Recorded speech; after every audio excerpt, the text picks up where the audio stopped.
Welcome back to our channel. So today we will be reading another little golden book called Walt Disney's The Sorcerer's Apprentice. Walt Disney's The Sorcerer's Apprentice is adapted by Don Ferguson and is illustrated by Peter Emslie.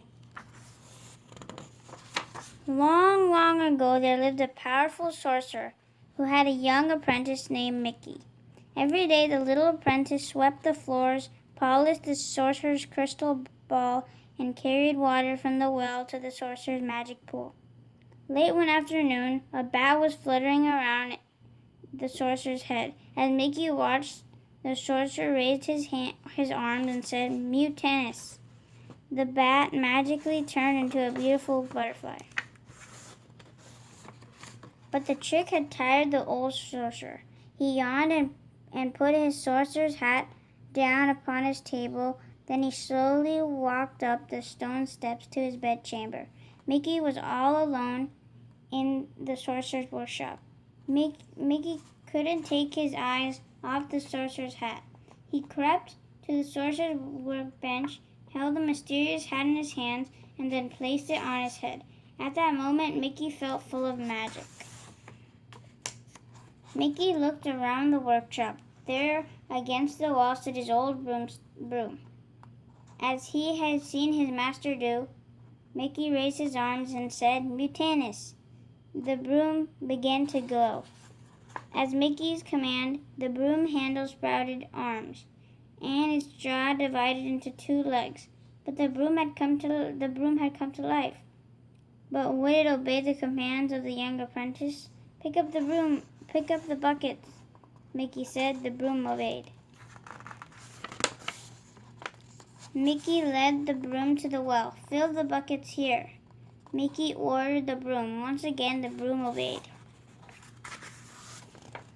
Carrying the 2 buckets of water, the broom followed the little apprentice back to the sorcerer's magic pool. "Empty the buckets here," Mickey told the broom. "Then do it all over again." Back and forth went the broom from the well to the pool. Feeling very pleased with himself, Mickey climbed up into the sorcerer's chair to relax while the broom did his work. It wasn't long before the little apprentice was asleep and dreaming.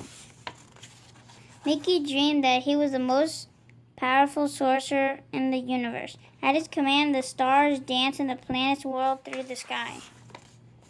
Far below the mountaintop, the oceans raged and roared at Mickey's command. Higher and higher the waves crashed until Mickey felt the cold, wet spray of the water. Splash! This was no dream. The magic pool was overflowing. The enchanted broom had done Mickey's work all too well. "Stop!" shouted Mickey.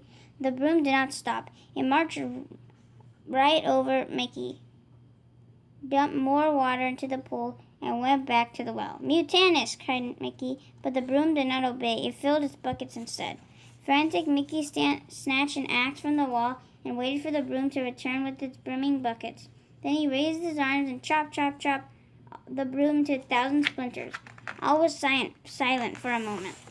Suddenly each splinter jumped off the floor, sprouted arms and legs, and became a broom, and each broom carried 2 buckets. The army of brooms, with its hundreds of buckets, marched from the well to the pool and back again. The water was getting deeper and deeper. By now the little apprentice was swimming for his life.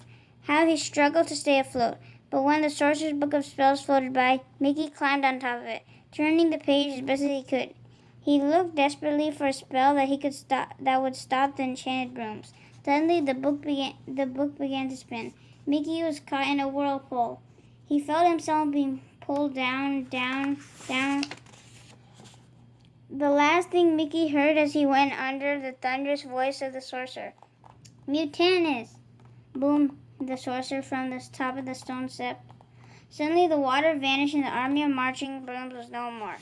The sorcerer's apprentice knew he was in a lot of trouble. With a gulp, Mickey returned the magical hat to the sorcerer. Making a hasty exit, the sorcerer's apprentice felt himself being swished out of the room. "Don't forget your broom," said the sorcerer, and if Mickey had looked, he would have seen the sorcerer smiling.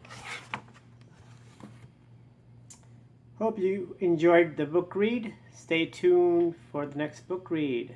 Take care. Stay safe. Bye. Bye.